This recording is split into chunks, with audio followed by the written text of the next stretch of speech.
Hello दोस्तों। बात है 3 दिसंबर 1984 की। रात के लगभग 12 बज रहे थे। स्थान था भोपाल जंक्शन का।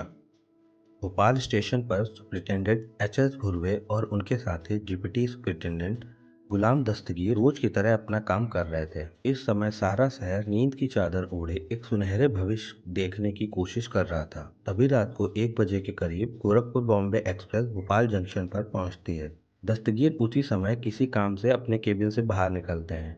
जब वे बाहर निकलते हैं तो वो रियलाइज़ करते हैं कि उनकी आंखों और गले में एक अनयूजुअल सी इरिटेशन हो रही है। ये सब होता देख के वे अपने सीनियर को बताना चाहते हैं, इसलिए वे उन्हें ढूंढने लगते हैं। लेकिन एच.एस. भुर्वे उनको कहीं भी नहीं दिखाई पड़ते। जब वे इधर-उधर और ढूंढते हैं तो उनको उनके सीनियर भुर्वे प्लेटफॉर्म पर पड़े हुए दिखाई देते हैं। दस्तगीर को अब ज़्यादा समय नहीं लगता है ये समझने में कि इस समय यहाँ पे क्या हो रहा है।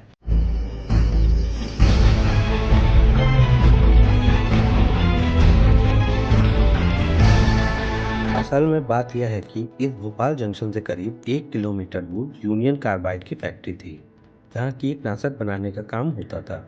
इसी यूनियन कार्बाइड कंपनी के कारखाने से एक जहरीली गैस का रिसाव होता है, जिससे बेहद खतरनाक हादसा हो जाता है। इस हादसे में लगभग 50,000 पाउंड जहरीली गैसेस इस फैक्ट्री से लीक होती है। इनमें एमआईसी, हाइड्रोजन साइनाइड, फास्टीन जैसी गैसें होती हैं। ये गैसेस फैक्ट्री से निकलकर तेजी से शहर को अपनी चपेट में ले लेते हैं और इसमें लगभग 15,000 से अधिक लोगों को अपनी जान गंवानी पड़ती है और बहुत सारे लोगों को शारीरिक अपंगता से लेकर अंधेपन तक का शिकार होना पड़ता है। दूसरी तरफ जब स्टेशन पर ध्रुवे सर की लाश दस्तगीर को मिलती है तो दस्तगीर को यह समझ में आ जाता है कि अब इस स्टेशन पर सबसे सीनियर आदमी केवल वही बचे हैं। तो अब वे पूरी जिम्मेदारी लेने की कोशिश करते हैं और स्टेशन पर गोरखपुर बॉम्बे एक्सप्रेस आ चुकी थी जो कि खड़ी थी। तो दस्तगीर सिचुएशन को देखते हुए तय करते हैं कि इस ट्रेन को इसके ठीक समय से पहले ही स्टेशन से रवाना करना होगा।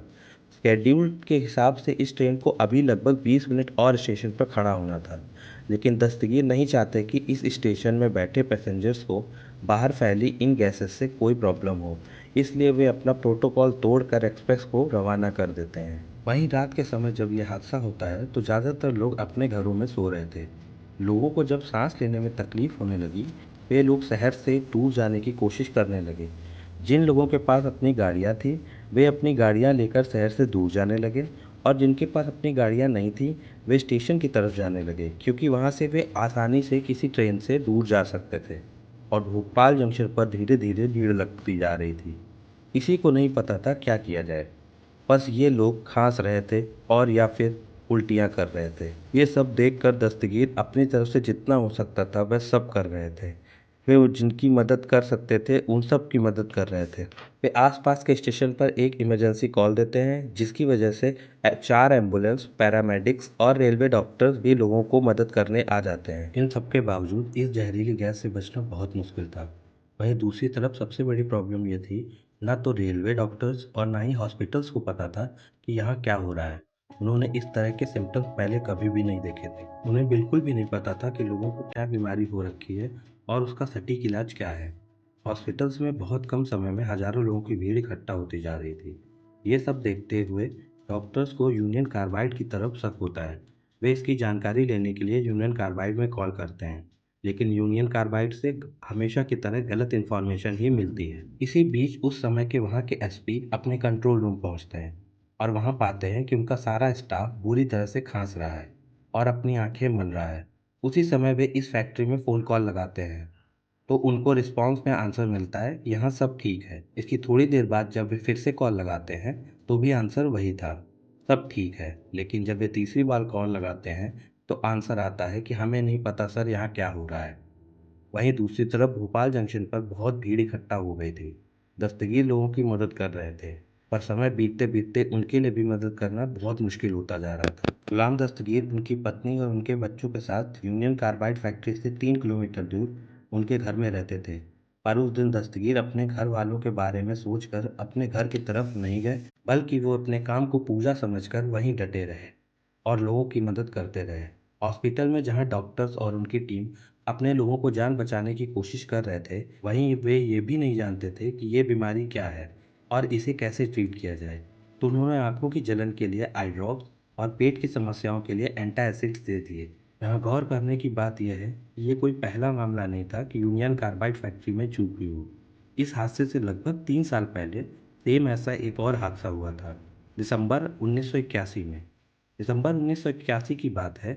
इस प्लांट में काम करने वाले प्लांट ऑपरेटर मोहम्मद अशरफ की मौत हुई थी फास्जीन गैस की लीक की वजह से।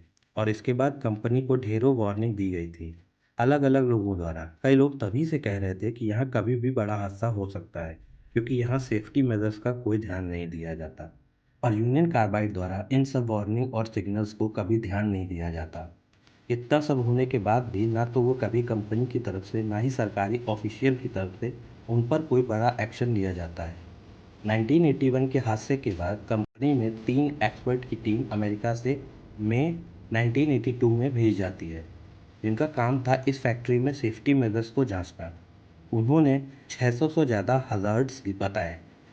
उन्होंने अपनी रिपोर्ट में कई खामियों को बताया, जिसके बाद मीडिया में इस रिपोर्ट को कोट करते हुए कई लेख लिखे गए।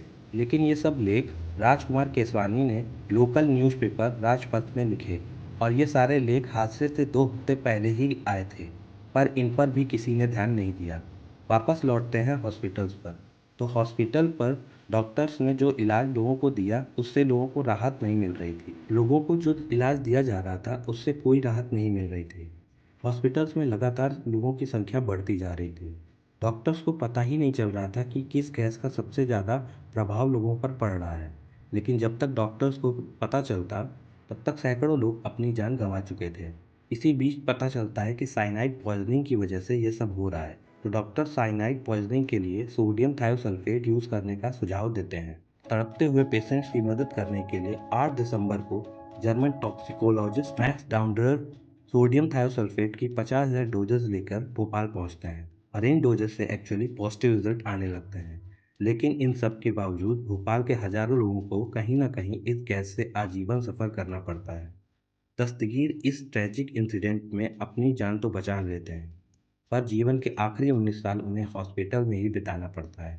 और आखिरी में मैं बस यही कहना चाहूँगा कि भोपाल गैस त्रासदी मानव इतिहास में एक बहुत भयानक घटना थी, और इससे उस समय के हजारों लोगों को आजीवन सफ़र करना पड़ता है। लेकिन यहाँ पर मैं सलाम करता हूँ गुलाम दस्तगीर को, डॉक्टर्स को और कई अनमोल लोगों को, जिन्होंने उस समय अपने या अपने परिवार के बारे में ना सोचकर बल्कि सबके बारे में सोचा। उन्होंने अपने काम को ही उस समय सब कुछ बना दिया। तो आज की वीडियो आपको कैसी लगी कमेंट बॉक्स में हमें ज़रूर बताइएगा। वीडियो अगर पसंद आया हो तो लाइक कर दीजिएगा और चैनल को सब्सक्राइब कर लीजिएगा।